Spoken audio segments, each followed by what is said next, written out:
There's something about really using your body to its max.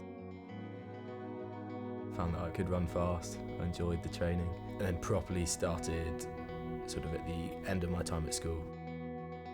When I was young, I was very aware of how people saw me. I've got to be seen as being like I was sorted, like I was the best Christian out there. I grew up in a non-Christian household. Science sort of made far better sense of the world than sort of any religious explanation.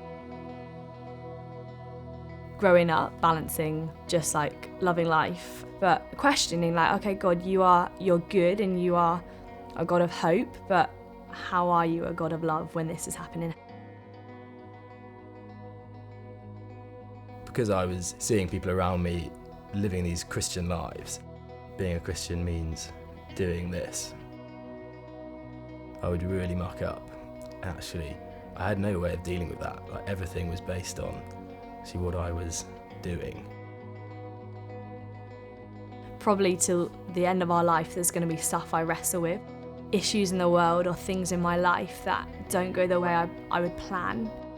I have to make a choice now whether I want to lay that down and try and understand who God is in that. I came to university, absolutely fell in love with Durham. I was your stereotypical, I'm right, you're wrong, atheist. I remember having a moment, it's sort of alright, I don't want to have this conversation because this is important to you and I don't want to take this away from you.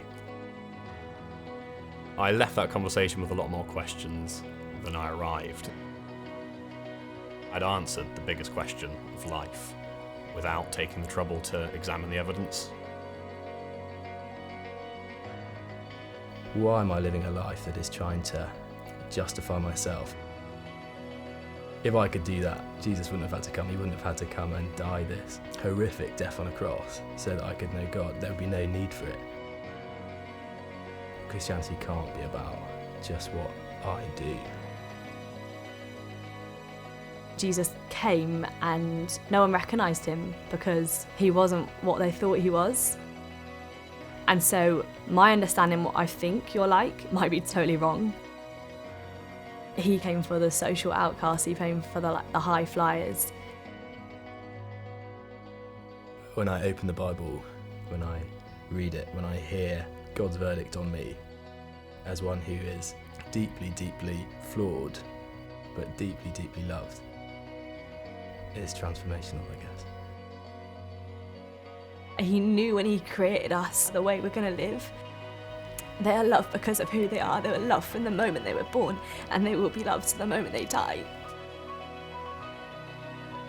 I have knowingly and deliberately spent most of my adult life dissuading people that God was real. And yet he still freely offers their hand of friendship